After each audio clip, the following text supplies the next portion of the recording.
एक बार फिर से आप सभी का बहुत बहुत स्वागत अभिनंदन करता हूं आपके अपने YouTube चैनल एग्जामनाथ पे। उम्मीद करता हूं आप सभी मस्त होंगे, जबरदस्त होंगे और जिंदाबाद होंगे। चलिए आज CHSL, बिल्कुल आज की क्लास ये जो है ये CHSL के लिए है और SSC CHSL मैंने आपको 3 क्लासेस नाउन टॉपिक से दी है। कितनी? 3 क्लासेस में आपको दे चुका हूं जो कि स्पॉट द एरर में आता है। स्पॉट द एरर में ये टॉपिक आपका नाउन टॉपिक आता है, इससे रिलेटेड मैं 3 क्लास आपको दे चुका हूं। आज उसी 3 क्लास से रिलेटेड कुछ प्रैक्टिस सेट लेके आया हूं। यहां पे आप क्वेश्चंस देख सकते हैं। ये क्वेश्चंस खुद मेरी किताब से रिलेटेड हैं, मतलब ग्रामर गुरु से संबंधित है। जी हाँ, आप सभी जानते होंगे मेरी 14 किताबें पब्लिश हो चुकी हैं। जी हाँ, I have been written 14 books. 14 books have been published from Universal Publication Prayagraj up till now. अब तक मेरी 14 किताबें यूनिवर्सल पब्लिकेशन से प्रकाशित हो चुकी हैं और आज अपनी ही किताब से कुछ ऐसे प्रश्नों को मैं लेके आया हूं जो कि नाउन टॉपिक से दोस्तों संबंधित है। तो चलिए समय को वेस्ट नहीं करते हैं और सीधे आते हैं अपने टॉपिक पे और बात कर लेते हैं कि नाउन से रिलेटेड जो आज के क्वेश्चंस हैं उनको कैसे हम क्या करने वाले हैं, कैसे इसका आंसर हम निकालेंगे। तो देखिए पहला प्रश्न आज का क्या है। पहला प्रश्न है bacteria is the most common form of life. देखिए बैक्टीरिया इज ए में लिखा है, द मोस्ट कॉमन बी में है, फॉर्म ऑफ लाइफ सी और नो एरर डी। आपको बताना है कि इसमें सेंटेंस में कौन सा पार्ट आपका गलत है। तो देखिए ध्यान कीजिए, मैंने बताया था बैक्टीरिया। देखिए पहले का मैं आंसर बता रहा हूं आपको। पहले का क्या है, यहां पे जो बैक्टीरिया लिखा हुआ है, क्या लिखा हुआ है? बैक्टीरिया। तो यहां पे बैक्टीरिया क्या है? यह एक प्लूरल वर्ड है। क्या है? प्लूरल वर्ड है। जबकि इसका अगर सिंगुलर है तो सिंगुलर क्या होता है? इसका सिंगुलर होता है बैक्टीरियम, जो कि सिंगुलर है। अब ध्यान दीजिए, जब सिंगुलर होगा तभी तो भैया इज लगेगा और जब प्लूरल होगा तो इज की जगह पे क्या लगना चाहिए? आर। तो आपका जो ए पार्ट है, जो यहाँ पे बैक्टीरिया इज लिखा हुआ है, क्या होना चाहिए? बैक्टीरिया आर होगा। क्यों होगा? क्योंकि bacteria is a plural word और प्लूरल जो नाउन होते हैं वो उनके साथ क्या लगता है? प्लूरल हेल्पिंग वर्ब का दोस्तों प्रयोग करते हैं। उम्मीद करता हूं आपको समझ में आया होगा और हर एक प्रश्नों का आप खुद कमेंट बॉक्स में उत्तर देंगे। आज देखते हैं कि कितने ऐसे बच्चे हैं जो हमारे जो प्रश्न है, ये आज 22 प्रश्नों को मैं लेके आया हूं। ये 22 प्रश्न देखते हैं कि कितने बच्चे इसके सही आंसर दे पाते हैं। अगर आपने अच्छी से क्लासेस हमारी तीनों देखी होगी तो आप 100% का उत्तर दे पाएंगे। नहीं देखा होगा तो फिर आप नहीं उत्तर दे पाएंगे। तो अगर आपने नहीं देखा है तो सबसे पहले आप जाकर के उन क्लासेस को आप देख लीजिए। मैं उसकी लिंक डिस्क्रिप्शन बॉक्स में दे दूंगा और उसके बाद आप इस पे आए, फिर प्रैक्टिस से हल करें। चलिए बढ़ते हैं अपने दूसरे प्रश्न की ओर। हमारा देखिए दूसरा प्रश्न आज का क्या है। तो भैया दूसरा प्रश्न है सचिन स्कोर्ड, ध्यान दीजिए लिखा हुआ है Sachin scored a 50 in the first inning. अब देखिए फर्स्ट इनिंग लिखा हुआ है, जबकि इनिंग कोई शब्द नहीं है दोस्तों। क्यों भैया? इनिंग्स होता है। क्या होता है? इनिंग्स होता है। तो यहां पे क्या होना चाहिए? इनिंग्स। तो किस वाले पार्ट में त्रुटि है? दूसरे वाले में आप देख सकते हैं सी पार्ट जो आपका लिखा हुआ है, सी पार्ट में क्या है जो लिखा हुआ है? First inning. तो ये फर्स्ट इनिंग की जगह पे होना चाहिए फर्स्ट इनिंग्स। इनिंग कोई शब्द नहीं है मेरे प्यारे दोस्तों, इनिंग्स होता है, इनिंग नहीं होता है। समझ में आया? बिल्कुल समझ में आया। तो दूसरे का सी वाला जो पार्ट है वो आपका रॉन्ग है और आपको यही तो देखना है। क्या सेंटेंस लिखा है? Read each sentences to find out whether there is any grammatical error in it. क्या कोई ग्रामेटिकली एरर है? और अगर एरर है तो आप उसको बताइए। The error if any will be in one part of the sentence. अगर किसी एक पार्ट में अगर कोई त्रुटियां है तो उसको बताइए। The number of that part is the answer. वही पार्ट जिसमें रॉन्ग लिखा हुआ है वही आपका आंसर हो जाता है। If there is no error, अगर कोई एरर नहीं है, the answer is no error, तो आपका देखिए लास्ट में सब में नो एरर लिखा हो तो फिर वो वाला आंसर सही हो जाएगा। समझ में आया? चलिए तो दूसरा प्रश्न भी हमारा इस तरीके से हो गया। अब हम बढ़ते हैं किस तरफ के? अपने तीसरे प्रश्न की ओर। तीसरा प्रश्न है I knew the town hall so I advised him where to go. फटाफट कमेंट बॉक्स में उत्तर दीजिए, बहुत ही कम समय में उत्तर दीजिए, दिमाग लगाइए। लिखा है I knew the town hall so I advised him. अब देखिए तीसरे में क्या लिखा हुआ है? लिखा है एडवाइज्ड। अब एक बात बताओ भैया, अरे क्या नाउन का कोई वर्ब होता है? नाउन का कोई फॉर्म होता है? नाउन क्या first form, second form, third form करेंगे? नहीं करेंगे ना। अभी आपसे कह दिया जाए चलिए आपका नाम क्या है? मोहन है। तो आप क्या कर देंगे, किसी का नाम सुरेश है तो सुरेश कर देंगे, उसमें लगाएंगे आप सेकंड फॉर्म थर्ड फॉर्म, या उसमें आईएनजी फॉर्म जोड़ेंगे, प्रेजेंट पार्टिसिपल फॉर्म लिखेंगे, सुरेशिंग नहीं लिखेंगे ना। किसी जो है लड़की का नाम है रिंकी तो आप क्या करेंगे, रिंकिंग रिंकिंग नहीं करेंगे ना, बिल्कुल नहीं करेंगे भाई, क्योंकि नाउन में आईएनजी फॉर्म या first form second form third form नहीं होता है। तो इसी प्रकार से देखिए ध्यान दीजिए, ये एक एडवाइस लिखा है और एक लिखा हुआ है ADVISE, दोनों में डिफरेंस है। ये आपका नाउन है और ये आपका वर्ब है। तो यहां पे देखिए CED लिखा हुआ है, तो नाउन को वर्ब बनाने का प्रयास किया गया है और इसीलिए ये आपका पार्ट गलत है। सो आई एडवाइज्ड हिम में एडवाइज्ड होगा, लेकिन स्पेलिंग क्या होनी चाहिए, ADVISED, ये आपका सही होगा। तो आपका यहां पे कौन सा सही हो जाएगा, तीसरे में बी वाला जो पार्ट है वो आपका रॉन्ग है और वही आपका आंसर हो जाने वाला है। समझ में आया, बिल्कुल समझ में आ रहा होगा, एक एक पॉइंट बनाते चलिएगा, वेरी इंपॉर्टेंट क्वेश्चंस हैं। और अगर आपको ये चाहिए कि आपको ये किताब ही मिल जाए अमेजॉन पे, फ्लिपकार्ट पे, मैं आपको एक बार दिखा भी चुका हूं, ये किताब आप ले सकते हैं, बहुत महंगी किताब नहीं है। यहां पे प्राइस आप देख सकते हैं 295 में पड़ा है, बट आपको मार्केट में बहुत ही सस्ते दामों में 200 के भीतर आपको ये किताबें मिल रही हैं, 200 के भीतर, जी हाँ 200 के भीतर आपको ये किताब अमेजॉन पे, फ्लिपकार्ट पे दोस्तों मिल जाएगी। ठीक है, अगर आप लिटरेचर की तैयारी करते हैं तो भी आप मेरी किताब ले सकते हैं, ये मेरी लिटरेचर की किताब है, universal apex one liner English literature, तो आप इस किताब को भी ले सकते हैं अगर आप लिटरेचर मतलब TGT PGT LT GIC की तैयारी करते हैं तो इस तरीके से मेरी 14 किताबें पब्लिश्ड हैं, आप सभी भरोसा कर सकते हैं, क्योंकि आप अगर चाहते हैं कि आपकी बखूबी अच्छे से तैयारी हो, एक अनुभव से परिपूर्ण टीचर आपकी तैयारी करवाए, तो क्योंकि मुझे पता है, मैंने किताब लिखा है, मुझे पता है कि कैसे किस टाइप के नेचर के क्वेश्चंस आपके आजकल के एग्जाम्स में पूछे जाते हैं, तो उसको ध्यान रखिएगा। चलिए तो बढ़ते हैं हम अगले प्रश्न की ओर। हमारा नेक्स्ट क्वेश्चन है क्वेश्चन नंबर 4। देख लेते हैं भैया जो है क्वेश्चन नंबर 4 में क्या है। क्वेश्चन नंबर 4 लिखा है, William Shakespeare is known for his dramas more than his poetries. फटाफट आप लोग कमेंट बॉक्स में उत्तर दीजिए। लिखा है William Shakespeare is known for his dramas more than his poetries. तो इसका आंसर आपको बताना है, क्या होने वाला है। तो भैया इसका आंसर जो होगा वो पोएट्रीज नहीं होता है, पोएम का क्या होता है, पोएट्रीज नहीं होगा, पोएम्स होगा। क्यों, क्योंकि एक अनकाउंटेबल नाउन है और पोएम्स ही होगा, पोएट्रीज नहीं होता है दोस्तों। तो यहां पे जो लिखा हुआ है पोएट्रीज, तो पोएट्रीज की जगह पे क्या होना चाहिए, पोएट्रीज की जगह पे आपका यहां पे होना चाहिए पोएम्स। समझ में आया, बिल्कुल समझ में आया होगा। ये एक अनकाउंटेबल नाउन है, पोएट्रीज नहीं होता है, पोएम्स होता है। तो जो सी पोर्शन आपका है, सी पार्ट जो है आपका, वो क्या है, वो आपका गलत है और वही आपका आंसर यहां पर हो जाने वाला है। चलिए बढ़ते हैं अगले क्वेश्चन की ओर। नेक्स्ट क्वेश्चन है question number 5। Mister Aman Singh took the photographs of grazing kettles in his village. अब देखिए कैटल्स लिखा हुआ है, आपको मैंने बताया था कि कुछ वर्ड्स ऐसे होते हैं, ध्यान दीजिए, डियर, कैटल, पीपुल, ये सब कैसे वर्ड्स हैं जो कभी ये खुद में प्लूरल हैं, इनका प्लूरल करने की जरूरत नहीं होती है। देखिए कैटल्स होता ही नहीं है, कैटल ही अपने आप में क्या है भैया, कैटल ही अपने आप में प्लूरल है। तो यहाँ पे कैटल्स लिखने की जरूरत नहीं है, कैटल ही अपने आप में प्लूरल है। और यहाँ पे लिखा आप grazing kettles in his village, जो कि सेंटेंस गलत हो जा रहा है। सी वाले पार्ट में क्या है, त्रुटि है, सी वाला रॉन्ग है और आपका सी वाला ही क्या हो जाएगा दोस्तों, ये आंसर हो जाएगा। समझ में आया। चलिए बढ़ते हैं छठे क्वेश्चन की ओर। आज का छठा क्वेश्चन है, he should understand that ethics make the basis of good life. ठीक है, he should understand that ethics make the basis of good life. चलिए बताइए इसका फटाफट कमेंट बॉक्स में आंसर। बिल्कुल आप लोग जरूर बताने का प्रयास किया करिए कि इसका आंसर क्या होगा।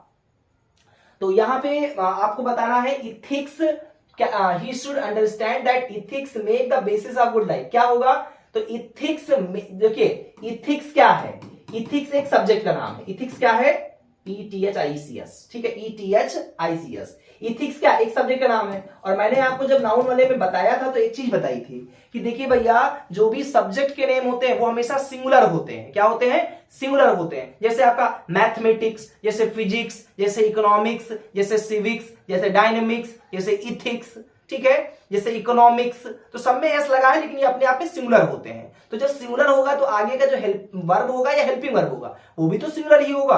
अब यहां पे देखिए क्या लिखा है, इथिक्स, देखिए क्या लिखा हुआ है, इथिक्स मेक। अब मेक नहीं होगा, प्रेजेंट इंडेफिनिट का सेंटेंस है और अगर ये सिंगुलर है तो आगे भी सिंगुलर होगा, और सिंगुलर के लिए क्या करना पड़ेगा, प्रेजेंट इंडेफिनिट में क्या होता है सिंगुलर सब्जेक्ट के साथ यस या यस का प्रयोग हो जाता है। तो इथिक्स मेक्स होना चाहिए, जो इथिक्स मेक लिखा हुआ है। तो बी पोर्शन जो आपका इसमें है ये आपका रॉन्ग है और यही आपका राइट आंसर हो जाएगा। चलिए बढ़ते हैं नेक्स्ट क्वेश्चन की ओर। हमारा नेक्स्ट क्वेश्चन है क्वेश्चन नंबर 7। तो क्वेश्चन नंबर 7 में क्या है भाई, क्वेश्चन नंबर 7 है the king was very proud as his cavalry was very strong. ठीक है, आपको बताना है कि इसमें कौन सा पार्ट आपका गलत होगा। The king was very proud as his cavalry was very strong. इसका जो राइट आंसर होगा वो आपको बताना है।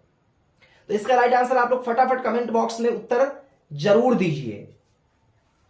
अब देखिए क्या लिखा हुआ है, क्वेश्चन है हमारा the king was very proud, क्या होना चाहिए, the king was very proud as his cavalry was very strong. Was होगा या वर होगा, भैया कैवलरी शब्द आया है और जब कैवलरी शब्द आए तो आपको क्या करना होता है, आपको वहां पे, क्योंकि ये प्लूरल वर्ड है और प्लूरल वर्ड के साथ क्या करते हैं भैया, जो है बहुवचन वाली ही हेल्पिंग वर्ब का प्रयोग करेंगे।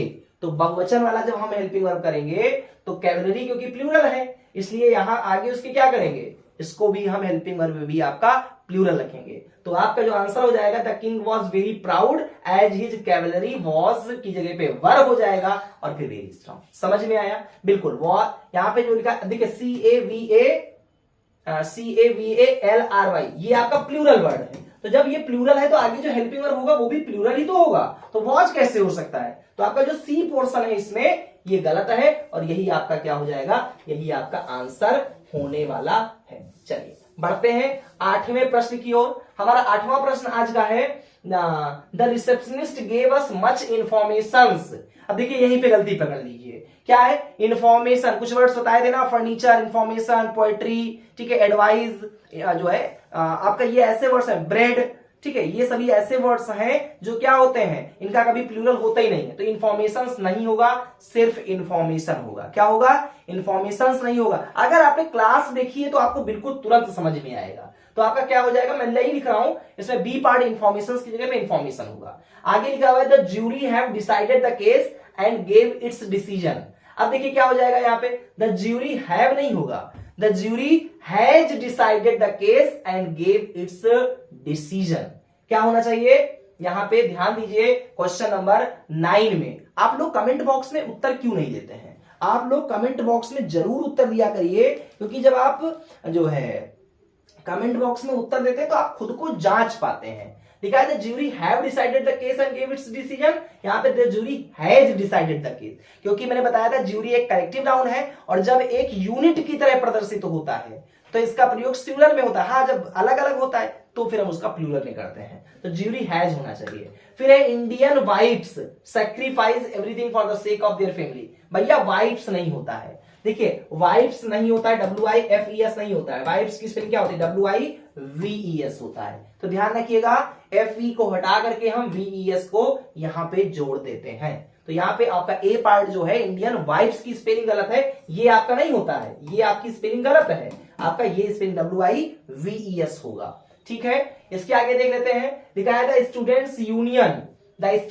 Union oppose the present examination system of university. आपको बताना है, देखिए ऐसे लिखा हुआ है स्टूडेंट्स, ध्यान दीजिएगा स्टूडेंट्स ऐसे लिखा है ना, देख सकते हैं यहाँ पे ये वाला, ये हिस्सा आप देख सकते हैं स्टूडेंट्स, ऐसा नहीं होगा, स्टूडेंट्स नहीं होगा। क्यों भैया स्टूडेंट्स इसलिए नहीं होगा, मैंने बताया था आपको कि अगर कोई भी प्लूरल वर्ड है और वो प्लूरल वर्ड में एस लगा हुआ है तो आप एपोस्ट्रोफी सिर्फ कामा लगाते हैं, एस का प्रयोग वहां पे नहीं करते हैं। तो ध्यान दीजिएगा ये आपका गलत हो जाएगा, स्टूडेंट्स ऐसे नहीं लिखा जाएगा, ये वाला पोर्शन आपका सही होना चाहिए, जो कि आपका ए पार्ट में लिखा है वही गलत हो जाएगा। Although he was poor, he was forced to buy all kinds of stationeries for the school। फिर देखिए स्टेशनरीज जो है इसका बहुवचन नहीं होता है तो आपका स्टेशनरी हो जाएगा। समझ में आया, तो सी वाला पार्ट आपका गलत है, क्योंकि stationery, information, poetry, advice, bread, money ये सभी ऐसे वर्ड्स हैं जिनका प्लूरल नहीं होता है दोस्तों। The thieves broke out doors lock. अब देखिए डोर्स लॉक लिखा हुआ है, इसको समझा देते हैं भैया थोड़ा सा। डोर्स लॉक लिखा हुआ है, क्या लिखा है, डोर्स लॉक। अब डोर्स लॉक नहीं होगा, क्यों नहीं होगा? मैंने कहा था एपोस्ट्रॉफी एस का प्रयोग, एपोस्ट्रॉफी एस का प्रयोग कब होता है? तो भैया एपोस्ट्रॉफी एस का प्रयोग सजीव के साथ होता है, और अगर निर्जीव हो तो मैंने कहा था आफ का प्रयोग करते हैं। मैंने एग्जांपल लिया था वहां पे क्लास लेते समय, the leg of the chair, the leg of the chair मतलब कुर्सी का पाया, यही मैंने एग्जांपल भी लिया था, the leg of the chair. ये सही होगा, ना कि ये लिख दिया जाएगा चेयर्स लेग। अब चेयर्स लेग नहीं होगा, क्यों नहीं होगा भैया? इसलिए नहीं होगा क्योंकि चेयर क्या निर्जीव है। तो ऐसे यहां पे लिखा हुआ है, यहां पे क्या लिखा हुआ है? यहां पे लिखा हुआ है आपका कि कहा गया, ये देखिए, the thieves broke out doors lock. तो भैया डोर्स लॉक कैसे हो जाएगा? दरवाजा कोई सजीव थोड़े ना है, क्या होना चाहिए? The lock of the door. क्या होना चाहिए? The lock of the door. ये आपका क्या होगा? ये आपका सही होगा। समझ में आया? बिल्कुल समझ में आया होगा। चलिए बढ़ते हैं और आगे। The poet of this poetry is Wordsworth. यहां पे आप फटाफट उत्तर दीजिए। Question number 14, the poet of this poetry is Wordsworth. इसका राइट आंसर आप सभी बताइए। तो यहां पे जो पोएट्री शब्द लिखा हुआ है, the poet of this poetry थोड़ी ना होगा, the poet of this poem, इस कविता के जो कवि हैं, ना कि पोएट्री के थोड़े ना कवि होते हैं। The poet of this poem होना चाहिए, ना कि पोएट्री। तो बी वाला पोर्शन आपका गलत होगा, ध्यान दीजिएगा। आगे देख लेते हैं। I visited John's and Mary's house twice but found the couple absent. अब देखिए कपल की बात है, जॉन और मैरी एक ही है। मैंने आपको बताया था, जब क्लास में बताया था कि जब एक ही व्यक्ति का मतलब कैंडिडेट दो है, लेकिन उनका जो मकान है या कोई भी वस्तु जिसपे उनका अधिकार है वो अगर एक ही है, एक ही वस्तु पे दो व्यक्तियों का अधिकार है, तो हमेशा बाद वाले नाउन के साथ एपोस्ट्रोफी का प्रयोग करते हैं, दोनों के साथ नहीं करते हैं। और यहाँ पे क्या लिखा हुआ है? लिखा हुआ है यहाँ पे जॉन्स एंड मैरीज, दोनों पे नहीं लगेगा, केवल मैरीज पे लगेगा, जॉन्स पे नहीं लगेगा। तो ऑप्शन बी आपका सही हो जाएगा।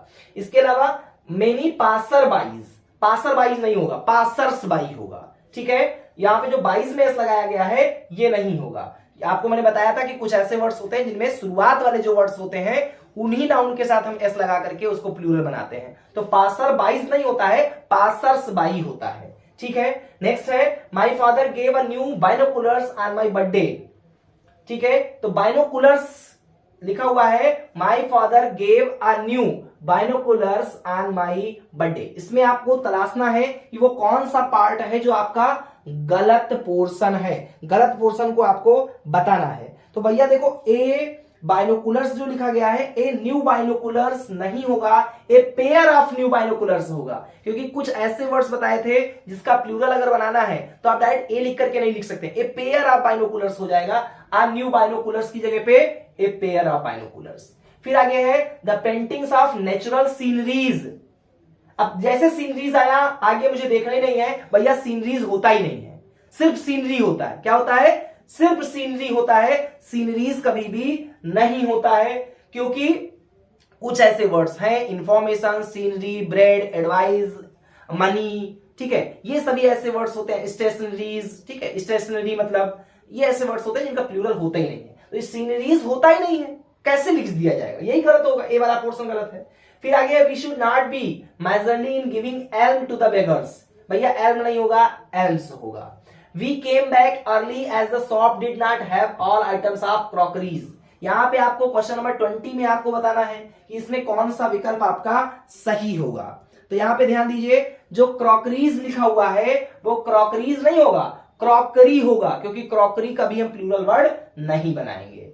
आगे है he made attempt after attempts, नहीं होगा। भैया जब एक नाउन दूसरा नाउन अगर सेम है, दो नाउन अगर सेम है और बीच में अगर वो प्रीपोजिशन से जुड़े हुए हैं, तो दोनों में क्या करते हैं? ध्यान दीजिए, तो दोनों में हम क्या करते हैं? दोनों में हमेशा हम जो है मतलब उसको सिंगुलर ही रखा जाता है, उसको हम प्लूरल नहीं करते हैं। उसको जैसे अब एग्जांपल के तौर पे हम आपको बता देते हैं। जैसे देखिए, इसको हम थोड़ा बिगाड़ देते हैं और फिर आपको हम क्लियर कर देते हैं कि क्या मैं बताना चाह रहा हूं आपको इस पार्ट में। आपने कभी भी ऐसा क्या देखा हुआ, जैसे लिखा हुआ है डोर्स टू डोर्स, ऐसा देखा आपने? कभी नहीं देखा होगा। या कभी आपने ऐसा देखा डोर्स टू डोर, ऐसा भी नहीं देखा होगा। या ऐसा आपने कभी देखा डोर टू डोर्स, ऐसा आपने देखा? नहीं देखा होगा।